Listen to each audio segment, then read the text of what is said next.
but at least not having your arms crossed, or, you know, because somebody's sitting there like this, they don't want help. They don't want to be open. They're like maybe a grudgy person, or they're just not ready for a blessing. And they're like, no, yeah. You know what? Everyone said that those chalices in front of me were going to be fulfilling, and that wasn't. So why am I going to listen to you, God, or angel, or spirit, or higher self, or spirit guides, or guardian angels, or whomever? This hand is coming out of the sky, like the hand of God. It's like, you know, that thing you've been crying about?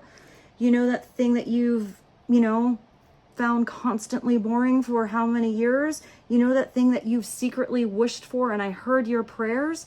Why don't you try this? Take a sip of it. You might like it. It was made in this, you know, in the ether just for you, to fulfill your soul, to make that fire in your spirit sparkle a little bit and get you out of that complacency, bored, wah, wah, kind of energy, man, and put a little passion overall in your life.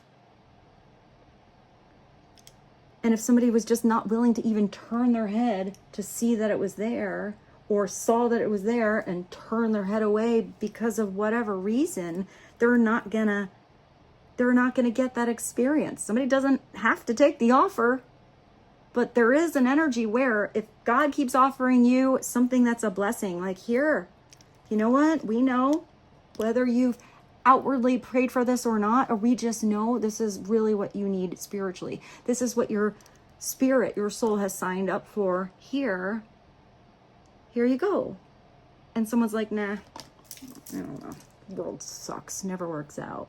No, nothing's ever good over there. And it's just constantly like shunned away. You're telling the universe, no, I don't need a blessing. And you're shutting down more blessings overall from coming in your life.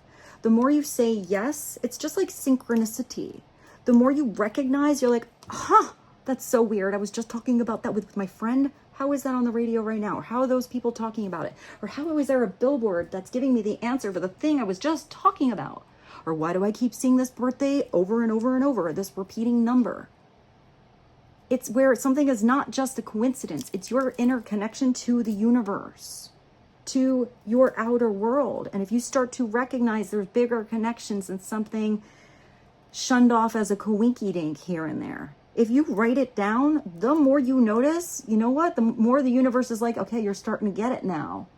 And all of a sudden, it's overwhelming. And that happens often with people that are having their big first spiritual awakening. They're like, oh my gosh,